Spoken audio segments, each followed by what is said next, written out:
പാറമടയിലോട്ട് പൊയ്ക്കോ. അവിടെ പോയി മീനൊക്കെ കണ്ട് രസിച്ച് അങ്ങനെ ഉല്ലസിച്ചില്ലേ? അച്ഛൻ ചോദിക്കാൻ വരൂല. അച്ഛനെ ഇഷ്ടമല്ലാത്തോണ്ടല്ലേ പാറമടയിലേക്ക് പറഞ്ഞു. ഇപ്പൊ അങ്ങനെ ക്യാഷ് എന്താണ് ഇത്? അങ്ങോട്ടും ഇങ്ങോട്ടും ഞെളിഞ്ഞും പിളിഞ്ഞും വിളിച്ചൊക്കെ സംസാരിക്കുന്ന കൊച്ച്. അച്ഛൻ പരാജയപ്പെടുന്നതാണ് എനിക്ക് വയ്യച്ച്. ബാലു, തിരക്കൊക്കെ അവിടെ നിൽക്കട്ടെ. കുറച്ച് സമയം കണ്ടെത്തി ആ കൊച്ചിനൊന്ന് സ്നേഹിക്കും കുറച്ച്. ആ, നിന്നെയൊക്കെ സ്നേഹിച്ചതാണ് എനിക്ക് പറ്റിയ തെറ്റ്. നിങ്ങളൊരു കാര്യം ചെയ്യും, നിങ്ങളെല്ലാവരും ഒത്തൊരുമയോടെ നിന്നാ ഈ കുടുംബം രക്ഷപ്പെടും. പറയട്ടാ പറയട്ടാ. എന്റെ കൈയും കാലും വലിഞ്ഞു കെട്ടി എന്നെ കൊണ്ടാ പാറമേട്ടാണ്. കറക്റ്റ്.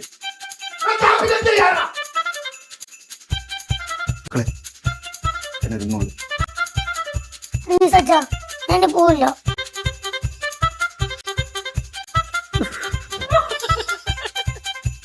അയ്യോ, അലിഞ്ഞു പോയി. മക്കളെ, മക്കൾക്ക് ഇനി എന്താണ് വേണം? അച്ഛൻ എന്താണ് ചെയ്യേണ്ടത് പറ. പാറമടയിൽ സജിക്കും മീനുവിനും തീറ്റ കൊടുക്കാൻ പോയച്ചാ.